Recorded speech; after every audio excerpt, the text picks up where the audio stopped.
one guru of the psychologists came around and administered some tests on us.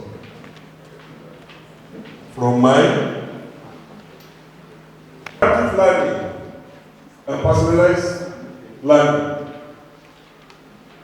is going to give us that consciousness which all the children, all the students deserve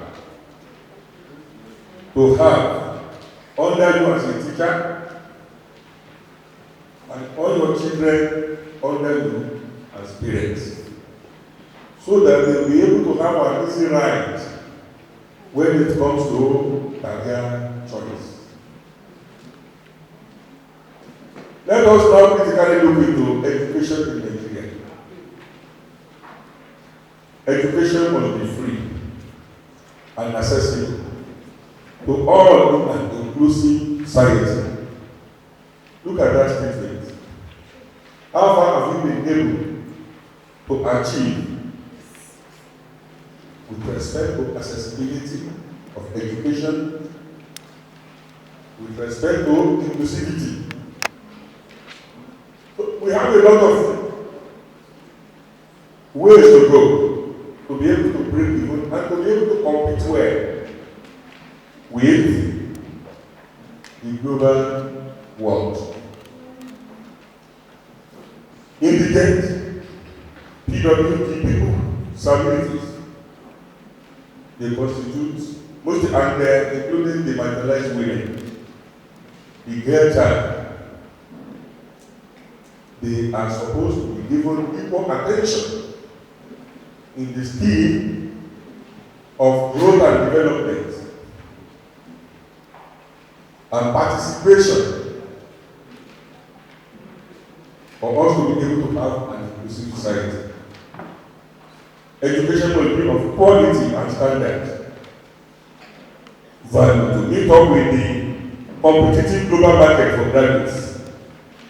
UN declaration that it will be free for pupils and students in primary and secondary schools in the spirit of education for all must be followed to the letter by all nations, Nigeria in particular. On funding of education, including the tertiary institutions, it must respect UNESCO recommendation of the minimum benchmark of 20% of the annual national budget. Because present developmental trend has expanded the scope of education to encompass e-learning, video-assisted learning, blockchain technology, growing big data, artificial intelligence, learning analytics, gamification, immersive learning with virtual reality and augmented reality, STEAM, science, technology, engineering, and mathematics, cloud technology, asynchronous learning, etc., etc. We see the areas of what is involved now in the new trend of imparting knowledge to students. These could be regarded as adaptive learning tools. The present challenge is that of the personalized learning that demands passion for the learner, with consideration for his or her ability to cope and the need to assist for adjustments, because no learner must be dumped as a donut. In fact, that video has told us that every one of us is a genius. What matters is that the environment must favor you. So, he must have a special area of his talent here to be discovered, to prevent denial from realizing himself to the actualization realm. So please note that area, please. Education management challenge now. Presently, we hold CBT examinations and virtual learning, e-learning and distance learning, but it is yet to be uniform in all schools. Most of which still run conventionally. That was our remark there when they were giving us these two institutions. One that is already culturally adapted to the use of technology, and the one without. Cheating on people, hiding under handouts. So the handout is not a hideout in that school. The question is, how far have you prepared an awesome tech-driven education system to promote knowledge economy? How prepared are we for education to be driven through the pillars of adaptive and personalized learning? So this is supposed to be our concern now, including the parents, not the teachers alone. The essence of accreditation exercises for schools is to do damage control to the questionable facility of grant, including the human capital need for development to keep up with standard and quality expected, to process graduate students into the competitive global market based on the state of the arts trend of development in the education industry. How many of our schools, primary, secondary, and university, including polytechnics,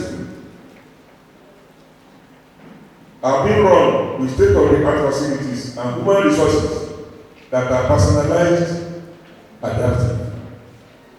Personalized, adaptive.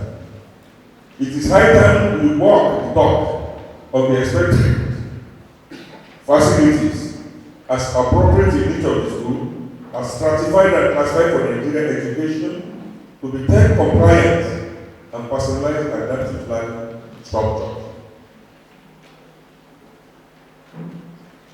When you get to any area, you see many schools. So people capitalizing on the ignorance of parents.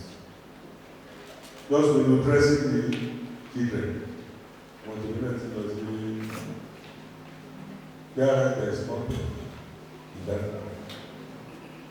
And the trend continues.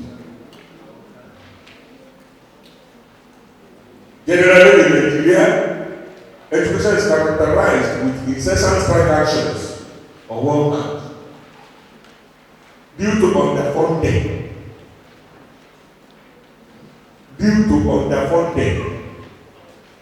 The table below suggests that the UNICEF concept of EFA and UNESCO concept of 26% of nation budget minimum benchmark for the annual allocation to education we work on for implementation, facility updates to the state-of-the-art level and regular capacity building for the teaching staff that are expected to be computer literate and personalized adaptive learning concepts.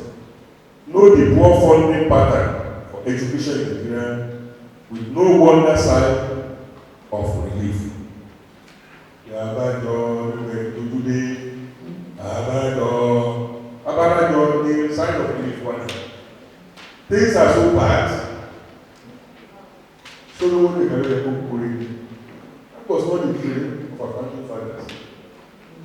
They say, let them be accessible, let them have access to quality and standard education. And that was what brought the idea of Odos University and Engr. I think the Lord say, no better. So, I want to have some of their wallets. I want to they want to impress them. And that's why I queried all this idea of first woman. Most of them end up as guest men. If you can, the first lady is supposed to manage that governor, that president for us. Absolute power for us, absolutely. Take from me as an example. I mean, go through a lot of trials and trying time. So ó ní ọkùnrin bá kó náà tí wọ́n fi dàgbò tó ṣe wí. What's the problem? Ìyàwó tó sọ pé ọdún sọ rẹ̀ ẹ̀ ò jókòó ara ẹ̀ jẹ́. This is the kind of first ladies you need. Those people that will be able to talk sense to the power drunken husbands. Ṣé ẹ kàn ní sísè ní ẹ̀ka kú lọ obìnrin lọ́gbọ́dọ̀ wà ní ẹ̀. That is the essence of allowing these people to be first lady. Let us embrace that. Maybe they go to put them. Ọ̀pọ̀lọpọ̀ wọn lò pé sẹ́yìnbó ni wọ́n wà. Ọ̀pọ̀lọpọ̀ wọn lò pé wáyà náà wọ́n lé the money. What kind of money? Definitely. Ọlọ́run ló bá tẹ́wọ̀n wà ní ọ̀fẹ́ dọ́lọ́run. Kò lè dọ́lọ́run. Firstly, to update to the state of the art level and regular capacity building for the teaching staff that respect to the computer matrix and personal and adaptive learning concepts. Know the poor funding pattern. Ẹ̀yin náà tẹ̀sí mi ṣe lọ 3.8 sẹ́yìn bílíọ̀nù tẹ́ ń sọ yẹn ní fún wa ní. United Nations máa tó ṣe náà nígbà tó gbogbo pẹ̀sí percentage. Ìyẹn ló máa ń sọ fáwọn èèyàn nígbà tí wọ́n sọ pé àdúgbò Jesus Christ said, ẹ̀yin ọmọ lẹ́yìn ni àwọn tó fowó sí gbogbo lóyìn. Ewu lọ́nà lójú, wọ́n sì gbogbo wọn lókòdó. Ó ní that widow. Èyí tó kú tí ó fi jẹun ó gbà pọ̀ nínú ìwọ̀n ní wọ́n dáwọ́ sí ló fi fi sílẹ̀ 100% ló gbà tó lè tó fún wa ní 100,000 wọ́n bá gbé sí kéèké owó lórí less than 41%. Percentage lè yẹ fún rate ẹni àmàrà other become productive on the environment enabling environment is already created. That is education. But ignorance, people buy about no, I'm not doing that. What of people are consumed in the crisis? 6.4, 8.3,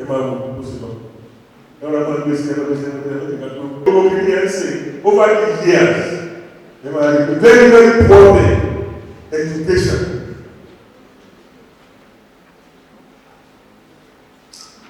It's unfortunate. So, but over the way, at very close, ẹni ọba wọ ibẹ̀, ẹ̀sùn máa wọn, ẹ̀sùn tọrọ fún wọn, ẹ̀jẹ̀ kí wọ́n feel the real market. What people are going through, what we are going through. Báwo ni máa ṣe jáde náà tí màá tó pẹ̀lú ló fún tẹ́tí mo wọ ẹ̀wẹ̀ ṣé mo lẹ́nu education bẹ́ẹ̀. Ẹgbẹ́ yẹn kí n jáde yẹn tẹ́tí mo rí nínú. Kí wọ́n wá lọ sọ pé mọ́ṣáláṣí wo ló ọdún àti wọ́n ti gbà ó tí mo fi kúnlẹ̀ bẹ́ẹ̀ tó wá sọ ló máa dárí jẹ́ ibi tí mo ṣe ibi ló ń pàdó àti gbogbo ọ̀pọ̀lọpọ̀ many of these curriculum have been there for the past 20-30 years.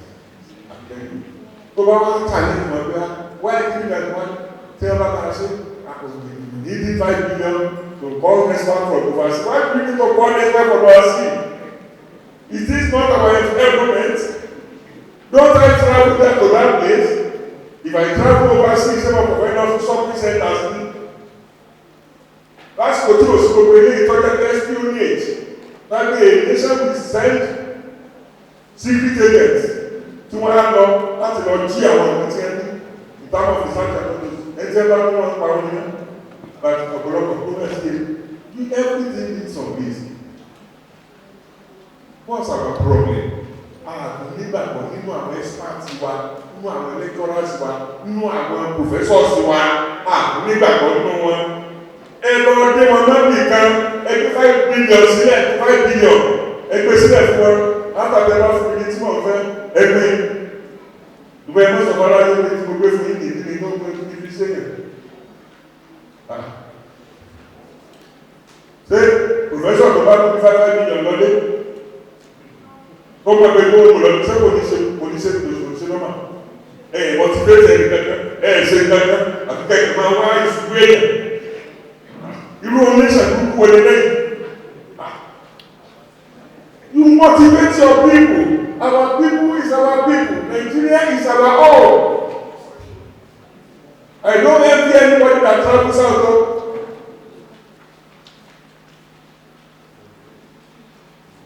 Gbogbo tó rí jẹ náà ṣe ìwé stranger. Amen. Let's develop this nation together. And education is highly important. It has to be functional. And all these children, we must not allow them to rot away. One Nigeria and the and it's supposed to be giant of Africa. Kí ni wọ́n pè sí giant of Africa? Kí ni wọ́n pè Prime Minister Golden Voice of Africa? Wọ́n ṣiṣẹ́ wọ́n appreciate wọn níbẹ̀ ni kí ló dé tí gbogbo ẹ̀ wá gbòrígbòrò? Kí ló dé tó gbòrígbòrò? And one thing about the money, development is always having very high standard of quality in an environment that is difficult. The best books, our best paper, and all will be under action, under pressure.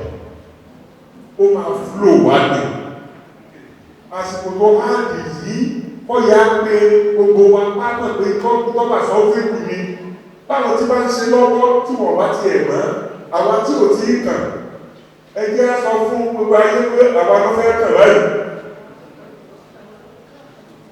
so that we do it well orípò lè kàn ọ́tán kọ́ ọdún lọ jìyà ó tún lọ wá lórí ìlẹ̀ gbogbo tó ti bàjẹ́ ẹgbẹ́ ṣiṣẹ́ ẹgbẹ́ àforíkorí how could we solve it?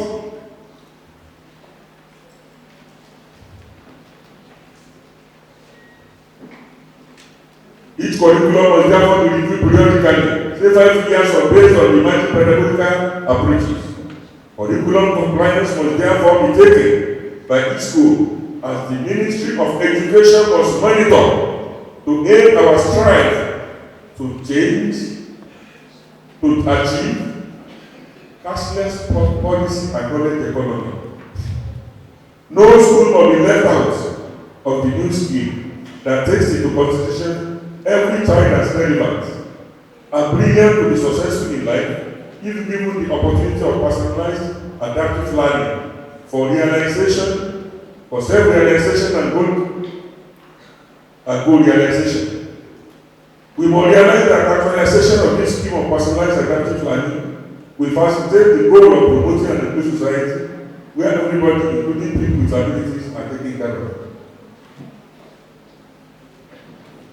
A number of years that the Chinese proverb teach people on how best to fish. Stop giving them fish. Perpetual slavery is devilish. And for those persons who can slave them,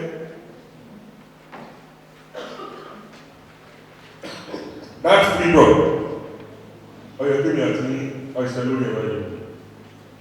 Education, shaping the future of education, the future is now. That is why I'm focusing on 2023. Then the government, forget about it. Ìyàwó ẹgbẹ́ bẹ́ẹ̀ bá gbé wúlé ẹgbà gbọ́lọ́ fún náà ní òwúdà ìwúlẹ̀ ẹgbẹ́ kọ́sáfásá paradé lórí àkámọ́kù lókù wọ́n ò lè àfọ́dọ̀ ẹgbà gbọ́.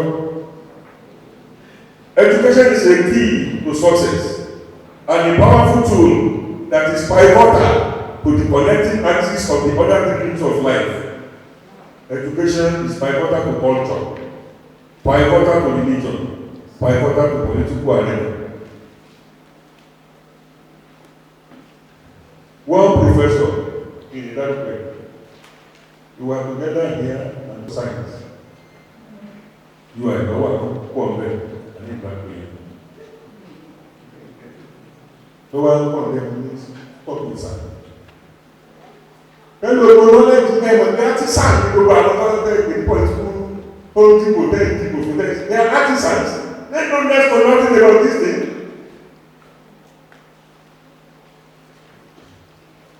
Tẹ́lí tó ní kan ṣe pẹ̀lú Nàìjíríà máa kọ́ pé ọba tí a bá dìbò fún tí ọkọ̀ lọ wò ní. What is the definition of democracy? In terms of mathematical expression. Issue-driven democracy, material-driven democracy. The issue-driven democracy is by justice and equity to achieve peace and sustainable development in an environment that is safe and secure for that sustainability to be maintained. And that is why we go into material-driven, whereby you are having the judiciary, the legislators, if there is any problem with them. That is the political thing move into the àwọn ènìyàn wá gbàgbọ́ ní ní bàtà méjì tó débẹ̀ wá débẹ̀ tí wọ́n kó bàtà jọ dá wọn bá tọ́ fẹ́ lò lórí epo mú òkú tí wọ́n máa kó jọ.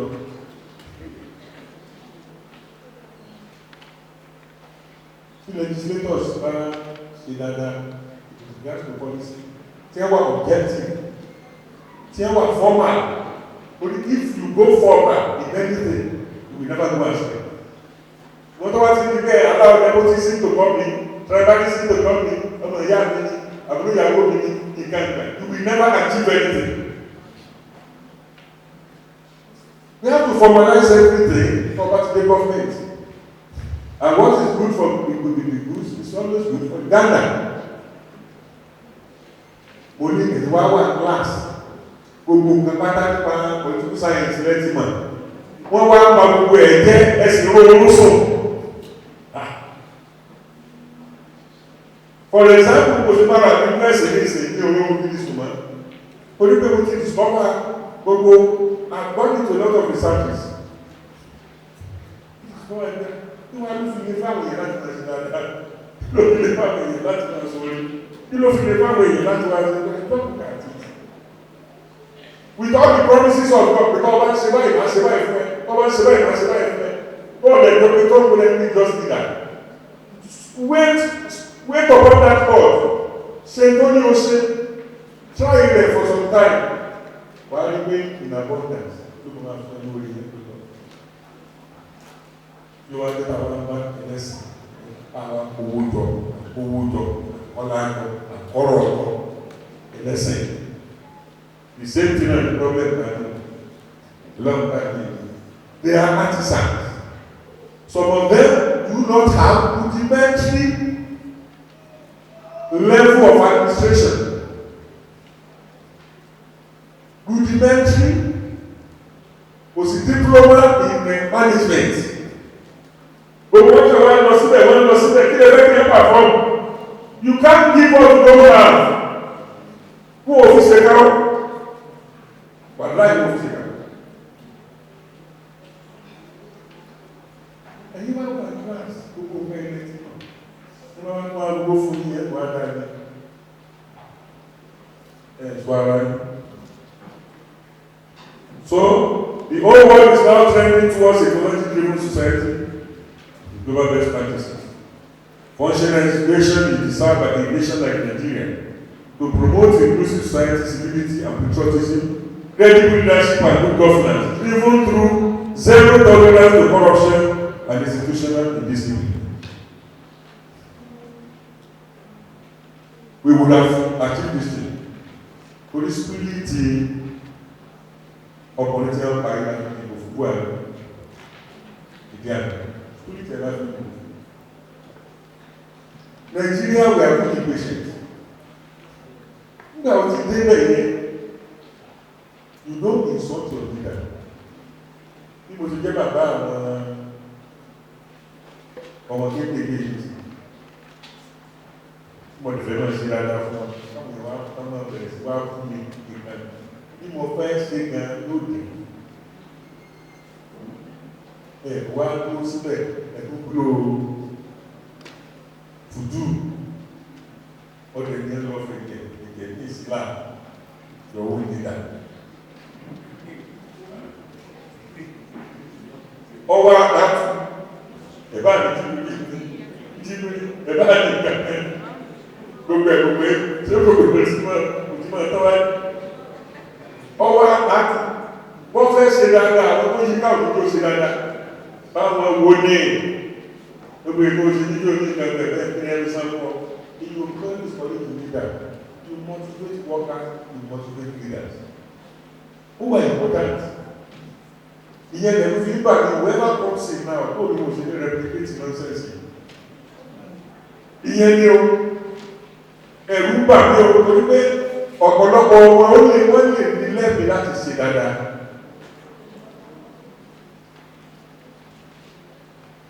Zero tolerance to corruption and institutional indiscipline. Agbègbè wọn rí àjíìfù ni. Bẹ́ẹ̀ni ìbàdàgbà pẹ́lẹ́ tí wọ́n tó pa sí ìjọba náà. Ẹni orí ọ, ó ti ní lọ́rọ̀pọ̀ ẹ̀. Orí gbọ́lọ́wọ̀ ní sí ẹ̀kà sí olówó ní sí ẹ̀kà sí látàtàtàrà tí bá láyé bọ́rọ̀ yìí. So, ní ìdàkọ̀ jẹ́ wípé ẹgbẹ́ Muhammad ọmọ ẹni ti lè this is what we want people to achieve. Zero tolerance láti ìwẹ̀. Now,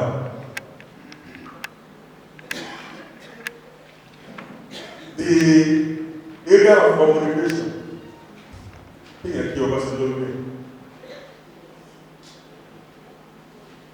And because it had to take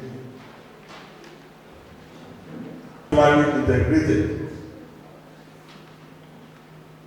not to waste our genius, for all of us to be stakeholders in the scheme of education for nation building.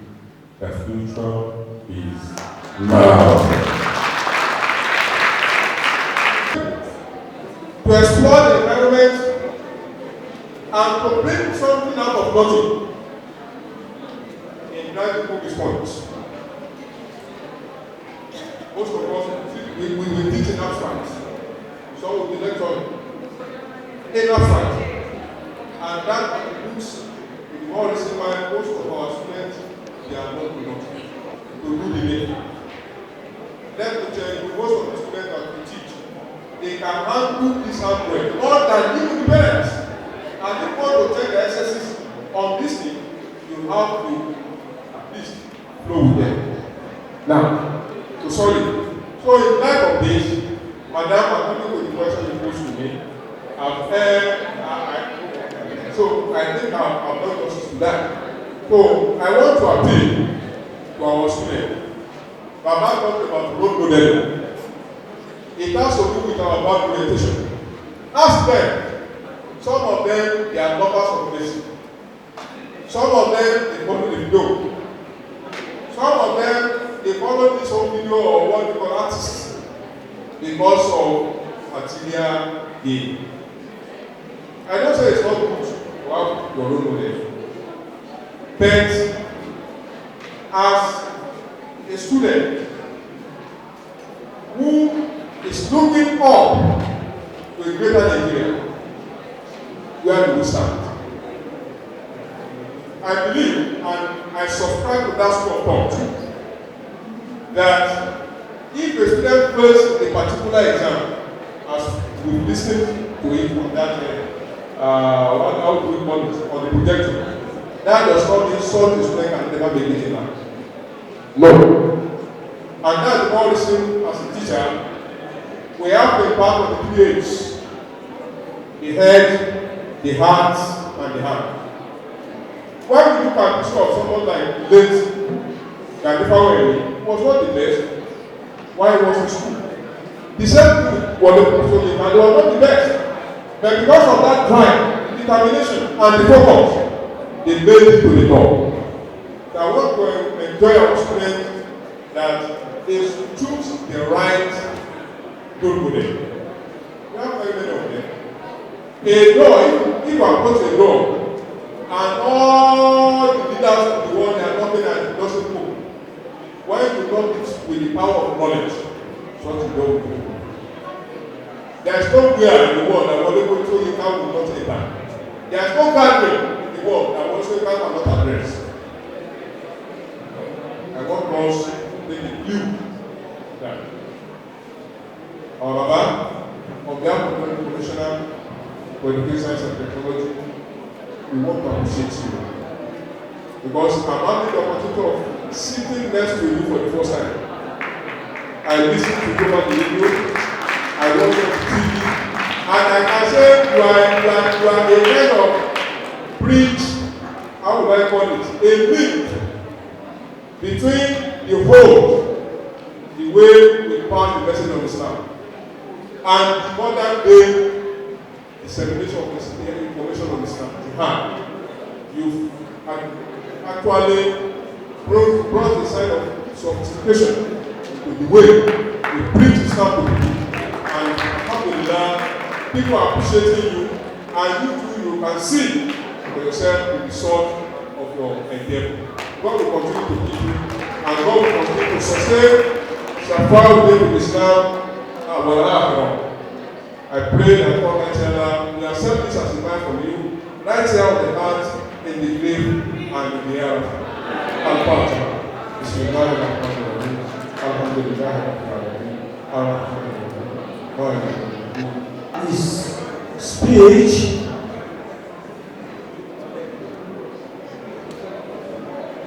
Honorable Commissioner, sir.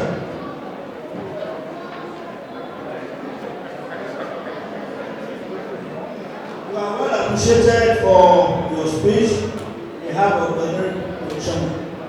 And I'm happy that you are the one that has come to represent him and not the politician per se.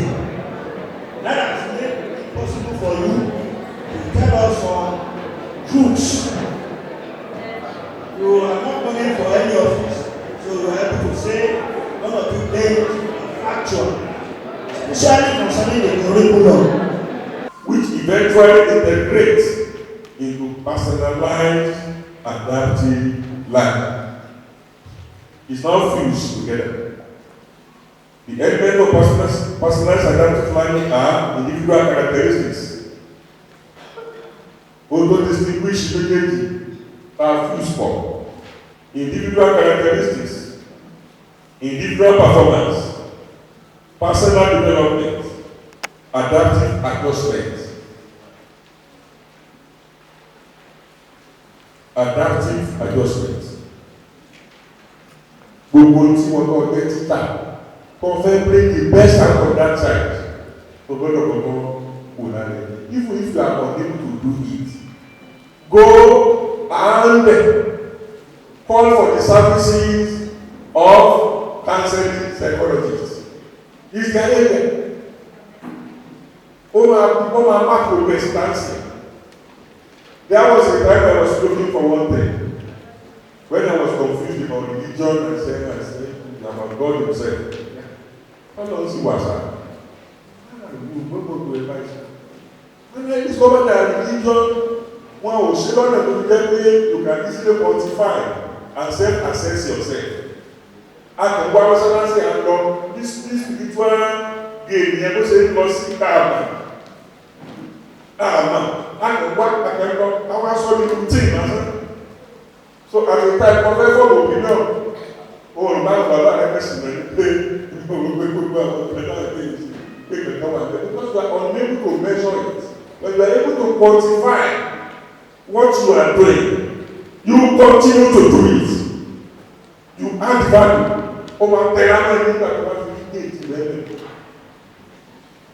So, the learning part, process for personalized adaptive learning, are functions of learner profiles data bank.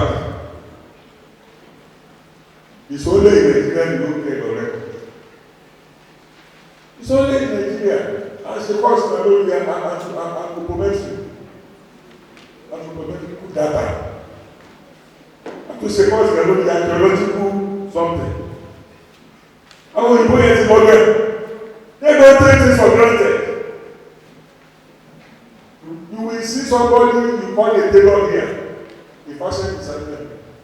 wọ́n ti kọ́kọ́ lọ báwo ni wọ́n ṣe ń ga ní Congo, báwo ni wọ́n ṣe ń ga ní Nàìjíríà, kí ni áfúrẹ́tì wọn, kó wọ́n ṣe lọ sara sí, kó wọ́n ṣe ń sẹ́ńdà, wọ́n á ṣe everything. So by the time tí wọ́n bá ń rán aṣọ, wọ́n á ní ẹgbẹ́ àwọn ilé lọ sí Congo, ẹgbẹ́ àwọn ilé lọ sí Nàìjíríà, ẹgbẹ́ àwọn ilé lọ. Báwo lè yọ ṣe ní di legitimate billionaire? Ọjà ló bá ta ní náà. Ó ní bá ìṣẹ̀gbọ́n ẹ̀mọ́ ọ̀wọ̀n, ọkàn lọ́mọ ẹgbẹ́ náà ni. We have to be proactive in anything we want to do.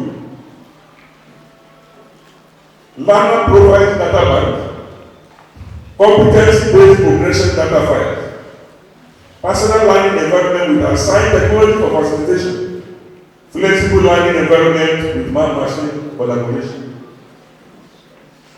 Adaptive learning, these are the learning parts.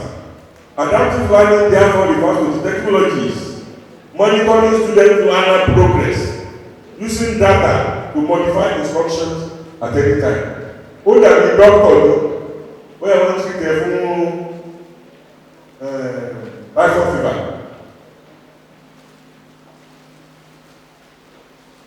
Ẹni tó ti tẹ̀ fún typhoid fever, aṣọ pé ó ní ìdíkọ̀ rẹ̀ ọjọ́ báyìí bẹ́ẹ̀ tó máa ti fún ẹni. Ó ní wọ́n máa ń yẹ̀ owó ibo ní kíní ẹ̀ fún kùdé. Tí ẹ gbọ́dọ̀ sí each student tá a bá fẹ́ kó dé yẹn kó realize is being a genius tẹ́fẹ́ kó realize ẹ̀. Patience is sacrosanct to all these things.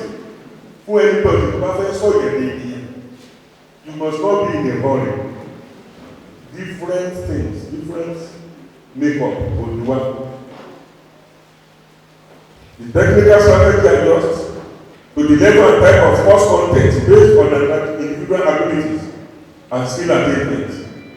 It focuses on learners' performance through adjustment of individual difference, his or her performance and adaptive adjustment responses. On the other hand, personalized learning requires appropriate and purposive teaching or instructional approach optimized for the need of each learner following the cautionary step below. The method we are using, we must continue to watch. Am I using the right method? Go with money. Talk about strategize, you may not achieve the same result. Different character will not that now. Different biological makeup. Methods, content, starting points, processes, evaluation methods. These are very, very damning. These considerable paths to follow are essential to meet the individual characteristics and development potentials of students for full, free, and harmonious development and aspiration realization. When I was very young, I wanted to be well.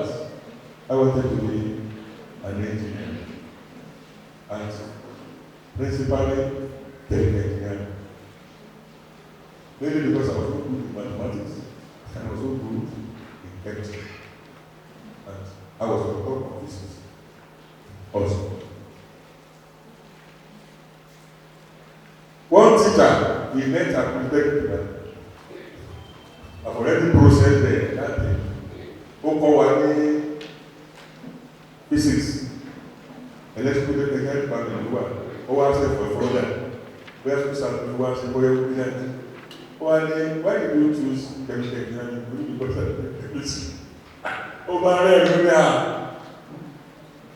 what other interest do you have that will say you through? If I could do a good in my school, what is so good we school feed you, they school feed us in secondary school, in universities. Enter by the side, come for you. We refer, go here, go here, go here. So I came on the university. I go back and pay my dance over second. So, that conventional system is divine. nípa pé you must recognize the different differences. It's natural from heaven.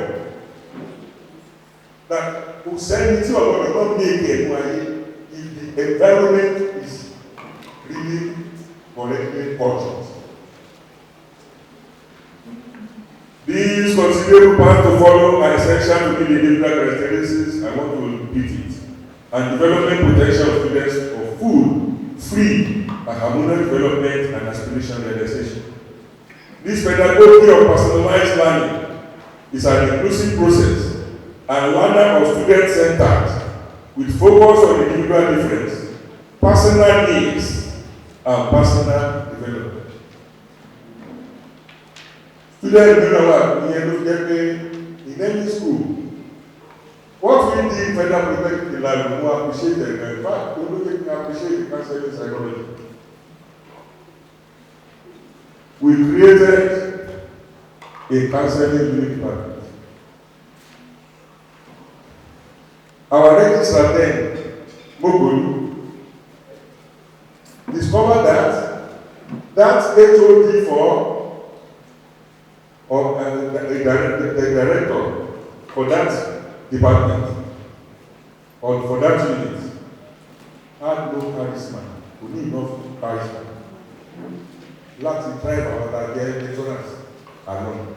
And they want us to get involved.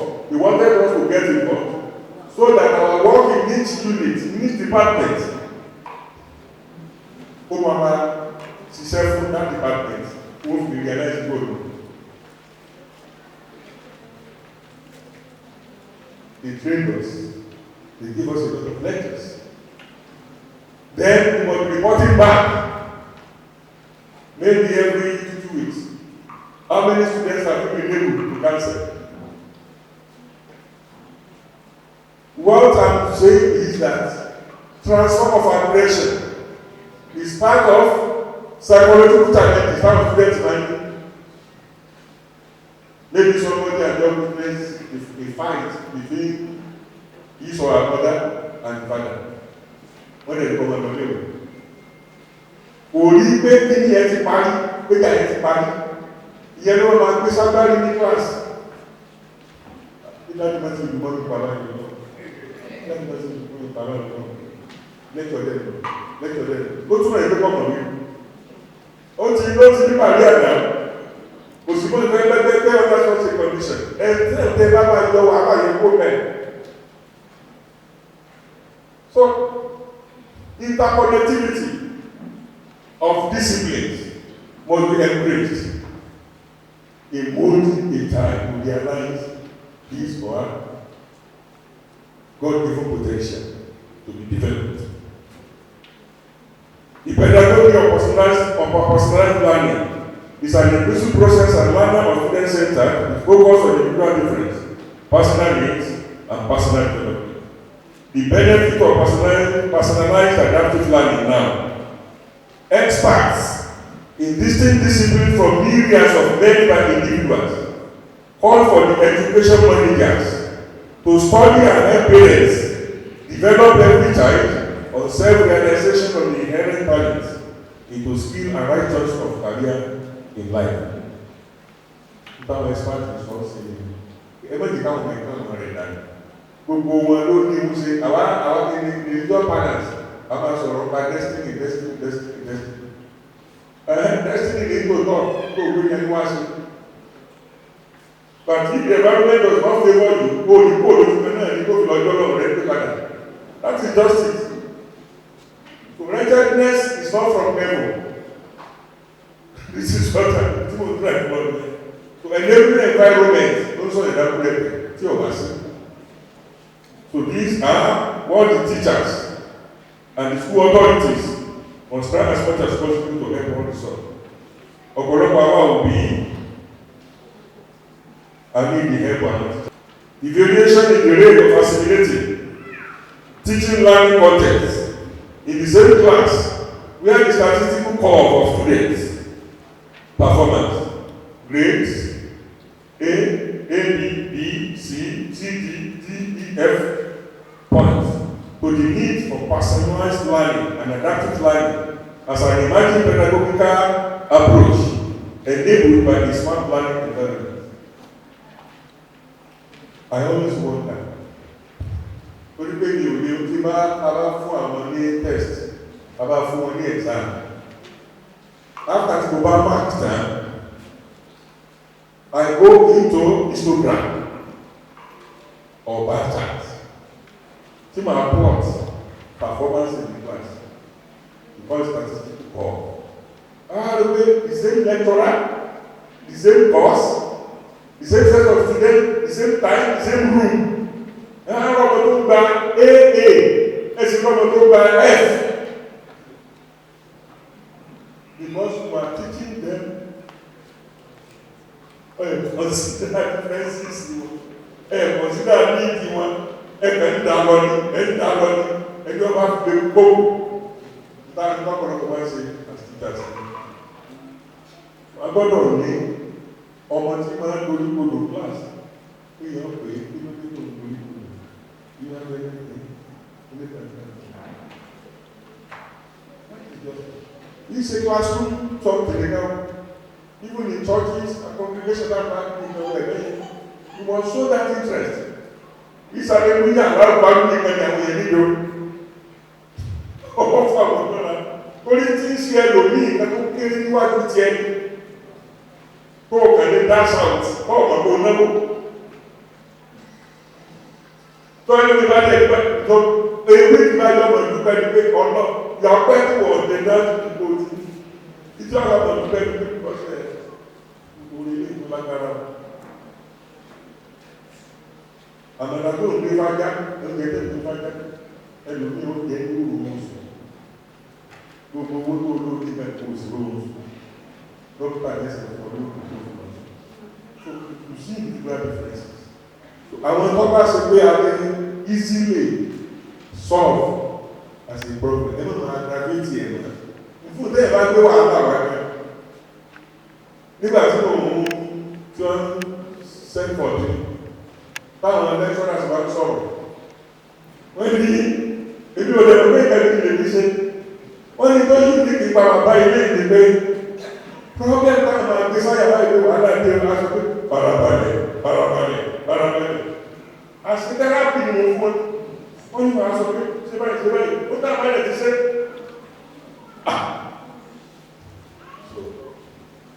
ẹni ká pọ̀ nílé tara wa ká lè ní ìfẹ́ ara wa nínú.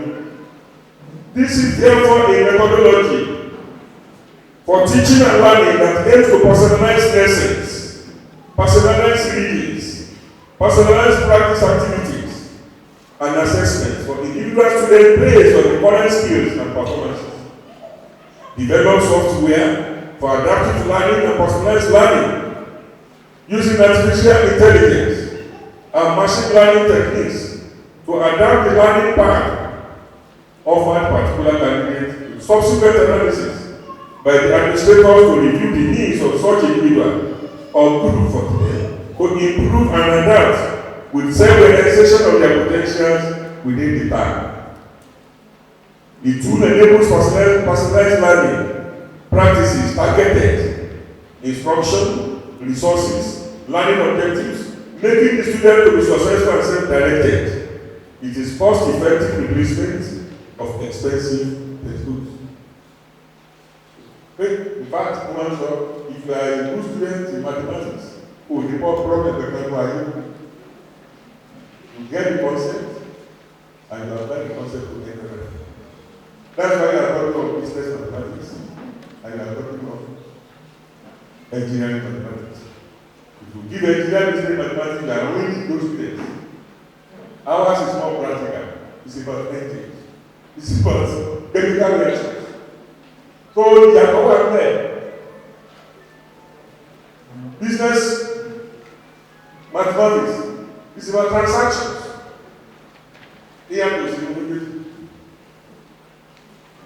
So gbogbo nǹkan ìlú yẹ ká mọ̀ orí àṣòkè la ní káwọn ọmọ wa ń fail because there was no interest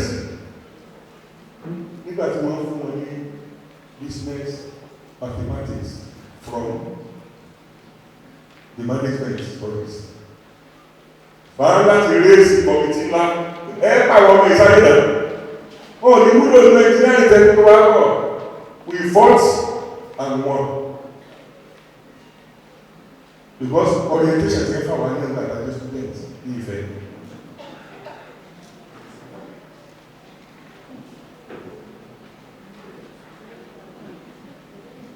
Knowledge economy and personalized adaptive learning now. All these things are under personalized adaptive learning, the benefits. Knowledge economy is a function of functional education, in which formal education is hybridized with desired native intelligence from informal education and skill derived from vocational training and formal education. It is therefore a system production consumption cycle that is driven by intellectual capital based on scientific discoveries and applied research into appropriate technology and virtual learning and training processes. So one was a new thing, but once you don't recognize, see oversight about the war, you never don't destroy our learners. But in the conscious of, once you are conscious of it, you'll be able to. Adam Hayes, 2021 submitted that the Bayh-Dole Act of 1980 was a major turning point in the treatment of intellectual property in the US because it allows universities to retain the title of inventions or discoveries made with federal research and development and to negotiate exclusive licenses. One challenge I was asked to owó internally generated revenue wọn tó àti pé wọn wọn rẹ́bìtì gbogbo ẹ̀. Ṣé wọ́n dá hash condition yẹn rẹ́bìtì gbogbo ẹ̀? Ẹ ò pé pé nígbà tó ṣiṣẹ́ tẹ́ bá fìyà jẹ òṣìṣẹ́ ẹ fẹ́ sọ́dọ̀ lè ní náà.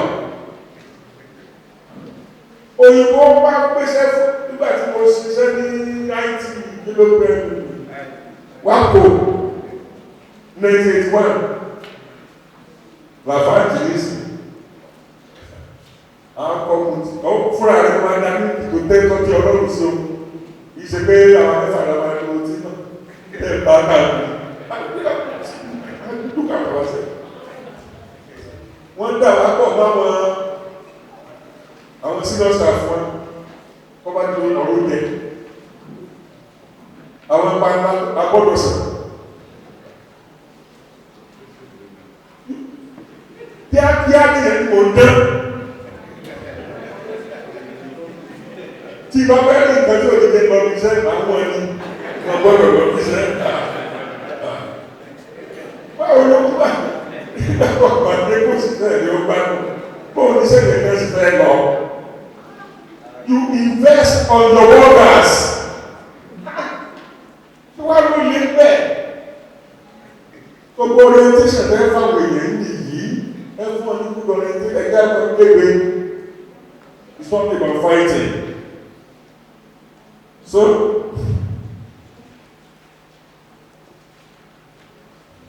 for global economy, human expertise and trade secrets are considered important economic resources. Presently, Switzerland is the top knowledge economy with a total score of 71.5%. The next two are Sweden, 70%, United States with a score of 70%. Ipò wo ni Nàìjíríà òkè ìdíkò pẹ̀lú that is just iṣẹ́ wà lọ́wọ́ wa ní tí kò sọ. All these children, ẹ̀jẹ̀ ká farada fún wọn, ká fún wọn ní focus, ká torí ọ̀la wọn, ká equip our schools wa with the state of the art facilities. Not for anything tó bẹ̀rẹ̀ náà wọ́n ló kọ́. I wonder why people are millionaires yìí. Oh, ní gbogbo àtúnyẹ̀ ẹ̀fẹ́ yìí. Gbogbo shortfall ìjọba àwọn ọmọ ẹgbẹ́ ọmọ di ibẹ̀ yẹn, ọmọ di ibẹ̀ yẹn. Are you not doing it for God? You are doing it for the next generation. For a developing nation like Nigeria, education and skill development are important in knowledge economies. To improve education and skills, we need to learn from advanced economic, explore their unique strengths, and leverage on the technological trends for accelerated advancement by leapfrogging, capitalizing on the 4 pillars of knowledge economy: education and training. And 4 pillars: knowledge economy, education and training, that's number 1. Information, infrastructure, that's number 2. Economic incentive, that's number 3. And institution regime, as well as innovation system in the present day of digital revolution.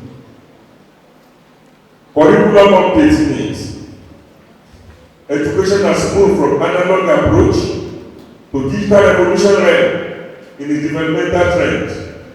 It is now inclusive and technology driven through computer-based tools and consideration for individual learning skill and pace. Hence, the personalized adaptive learning as the current need.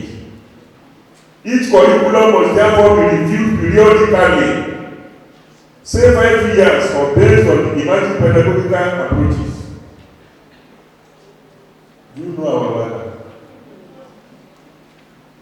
Learning integrated. Not to waste our genius, for all of us to be stakeholders in the scheme of education for nation building. The future is now. To explore the environment and to bring something out of nothing in practical response. Most of us, we teach in abstract. So we lecture in abstract. And that contributes to the more reason why most of our students, they are not productive to do the main. Let me tell you, most of the students that we teach, they can handle this hardware more than even the parents. And if you want to take the exercises on this thing, you have to at least flow with them. Now, so sorry. So in light of this, Madam, according to the question you posed to me, so I think I've done justice to that. So I want to appeal to our students. Baba talked about role modeling. It has to do with our bad orientation. Ask them. Some of them, they are lovers of medicine. Some of them, they follow the video. Some of them, they follow this whole video or what we call artists because of material gain. I don't say it's not good to have your role model. But as a student who is looking up to a greater Nigeria, where do we stand? I believe and I subscribe to that school of thought that if a student fails a particular exam, as we listened to it on that how do we call it, on the projector, that does not mean such a student can never be eligible. No. And that's the more reason as a teacher, we have to impact on the 3 H's: the head, the heart, and the hand. When we look at the history of someone like late Gadifa was not the best. Why was in school? The same thing was the Prophet, and they were not the best. But because of that drive, determination, and the focus, they made it to the top. So I want to enjoy our students that they should choose the right role model. We have very many of them. A door, if you approach a door, and all the leaders of the world, they are knocking at the doesn't move. Why do not mix with the power of knowledge? What you don't do. There is nowhere in the world that will able to you can will not enter. There is no gathering in the world that also you cannot address. I want us to take a view that our Baba, on behalf of the Commissioner for Education, Science and Technology, we want to appreciate you. Because I'm having the opportunity of sitting next to you for the first time. I listen to you on the radio, I watch on TV, and I can say you are a kind of bridge, how would I call it? A link between the whole, the way we pass the message of Islam, and the modern day dissemination of information on Islam, jihad, you've actually brought the side of sophistication to the way we preach Islam to people. And alhamdulillah, people are appreciating you, and you can see for yourself the result of your endeavor. God will continue to keep you, and God will continue to sustain Shafaudeen Islam. I pray that Almighty Allah will accept this as a man from you, right here on the heart, in the grave, and in the earth. Al-Fatiha. Bismillahirrahmanirrahim. Alhamdulillah. His speech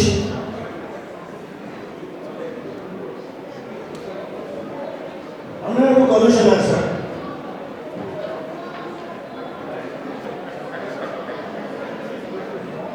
You are well appreciated for your speech on behalf of the Commission.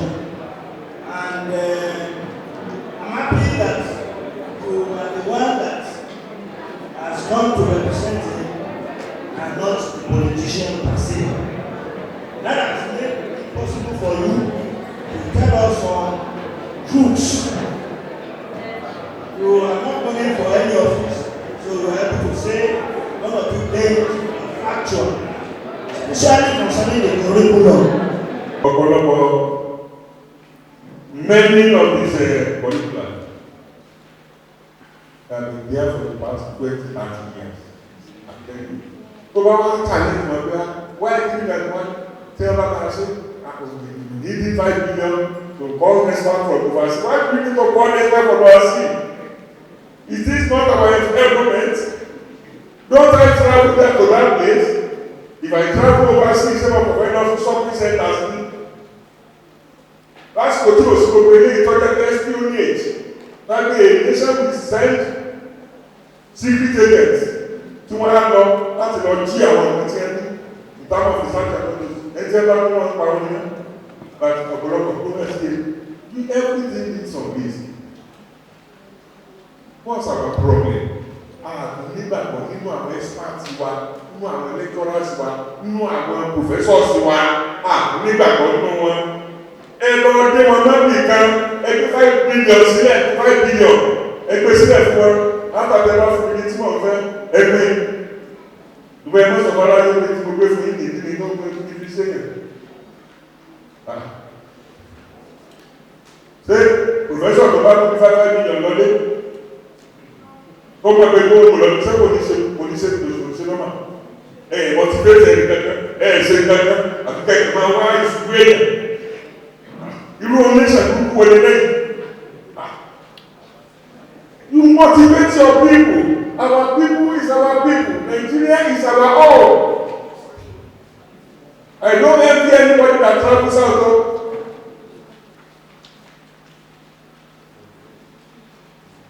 Gbogbo tó rí jẹ náà ṣe ìwé ìsìnká.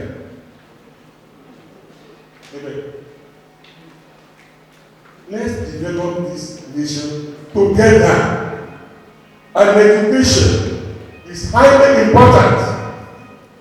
It has to be functional. And all these children, we must not allow them that to rot away. Nigeria and the Bay, and it's supposed to be giant of Africa. Kí ni wọ́n pè sí giant of Africa? Kí ni wọ́n pè Prime Minister Golden Voice of Africa? Wọ́n ṣiṣẹ́ wọ́n appreciate wọn níbẹ̀ ní kí ló dé tí gbogbo ẹ̀wà torí gbòdò? Kí ló dé tó torí gbòdò? And one thing now they can do, development is always having very high standard of quality in an environment that is difficult. The best books, our best under action, under pressure. ó máa flow wá ní àsìkò tó háàdì yìí ó yá pé gbogbo wa pápọ̀ pé kọ́kọ́ sọ fíìkù ni báwọn tí bá ń ṣe lọ́wọ́ tí wọ́n bá ti ẹ̀ mọ́ àwọn tí ò tí ì kàn ẹ jẹ́ sọ fún gbogbo ayé pé àwọn ló fẹ́ kàn báyìí so that we do it well oníkò lè kàn ọ́ tán kọ́ ọdún mọ́ lọ jìyà ó tún lọ wá lórí ìlú gbogbo tó ti bàjẹ́ ẹ jẹ́ ṣiṣẹ́ ẹ jẹ́ àforíkorí káwọn how do we solve it.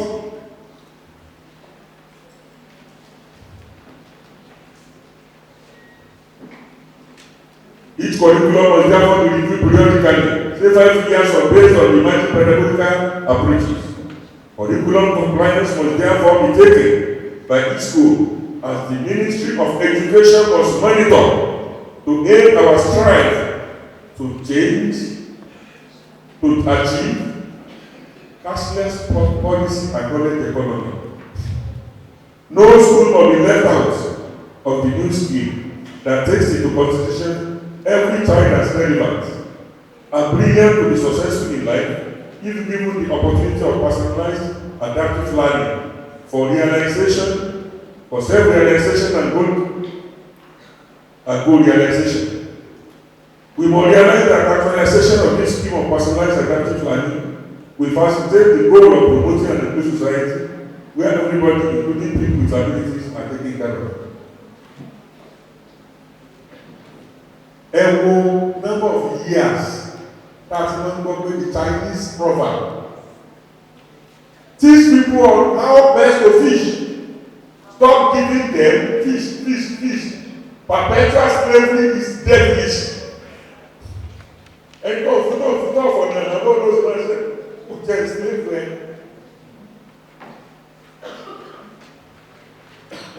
That's freedom.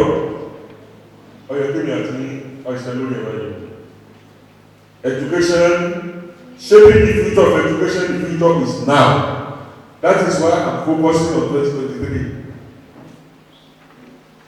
Then the government government tí ọba tó lè ṣe forget about Nigeria. Ìyàwó ẹjọ́ government. Tẹ́yẹ̀ bá gbé ẹgbà gbọ́dọ̀ fún náà ní òwúdà. Ìwúrẹ́ ẹ̀ẹ́dẹ́ kọ́sánsásá paradé lórí. Àkámọ́ ìlókù. Wọ́n ò lè àfọ́dọ̀. Ẹgbà gbọ́. Education is a key to success and a powerful tool that is pivotal to the connecting axis of the other things of life. Education is pivotal to culture, pivotal to religion, pivotal to political arena. One professor in that way, you are together here and science. You are the one who come there. No one condemns populism. Pẹ̀lú ọgbọ̀n knowledge ẹ̀mọ̀ ní artisan ní gbogbo àwọn ọ̀tọ́ ìpè political dìbò fún tẹ́lẹ̀. They are artisans. They don't know nothing about this thing.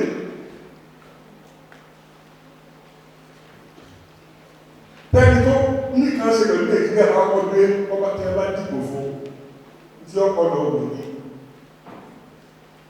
What is the definition of democracy?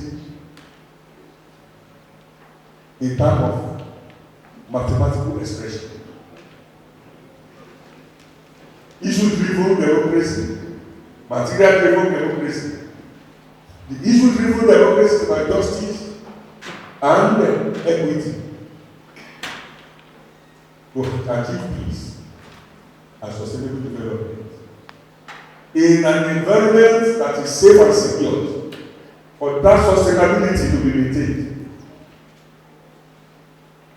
And that is why we go into material driven, whereby you are having the judiciary, the legislators, if there is any problem with them. That is the political thing moving into the àwọn ènìyàn wá gbàgbọ́dé ní bàtà méjì ẹ̀kọ́ nílẹ̀ ẹwà nílẹ̀ ẹwà kó bàtà jọ dá wọn bá kọ́ fẹ́ lò lórí epo mú òtún tí wọ́n máa kó jọ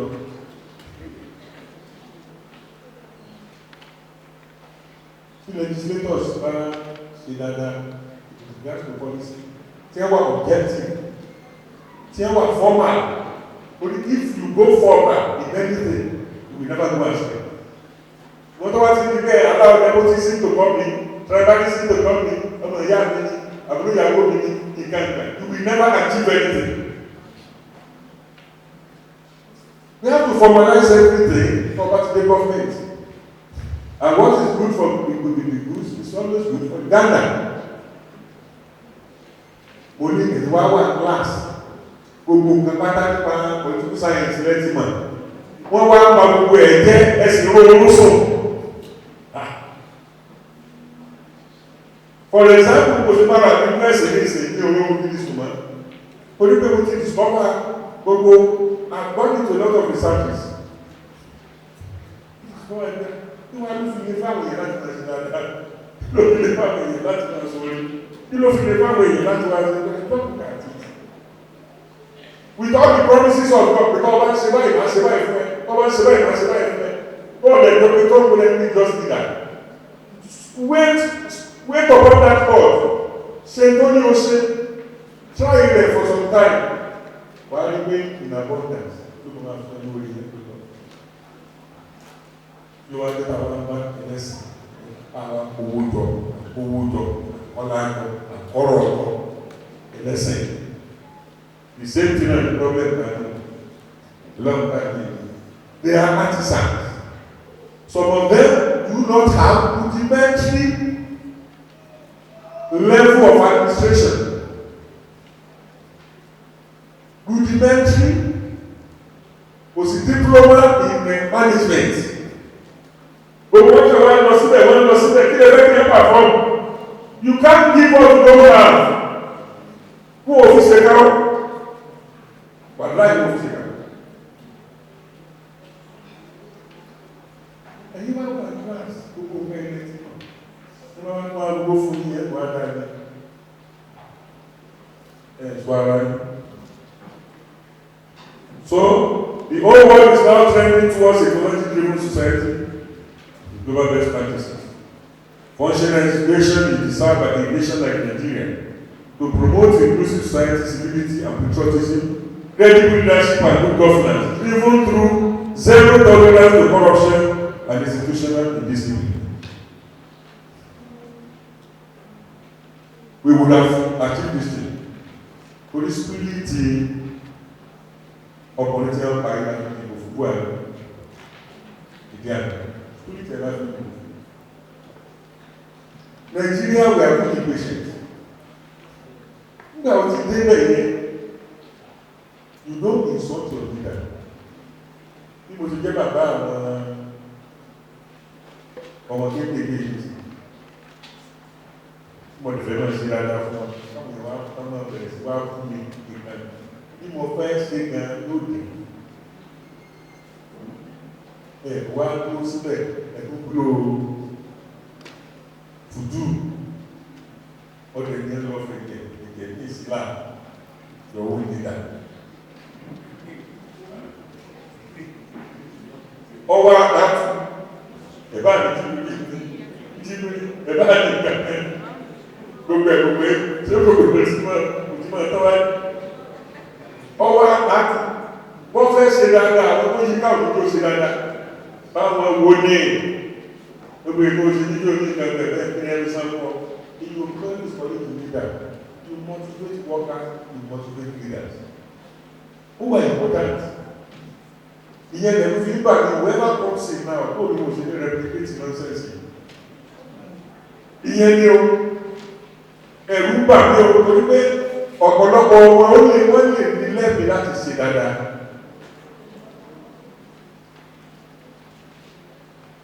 Zero tolerance to corruption and institutional indiscipline.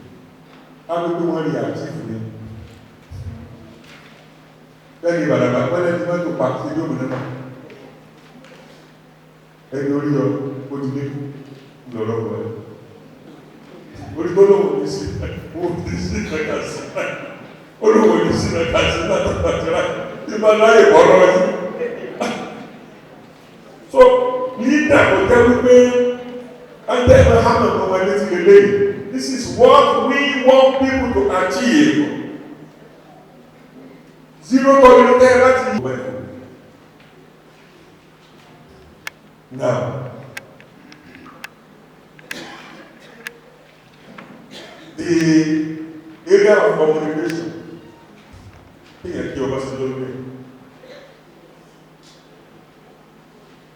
And it's because he can't take education and standard value to meet up with global market for our graduates, not just saying we are doing free education and everything is just in disarray. Number two, adequate funding of education, meeting up with 26% of the annual budget as recommended by UNESCO. Education as far as not only Oyo State, in the Federation is poorly funded, we all know, and the crisis which our tertiary institution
overall, and you're a unique man.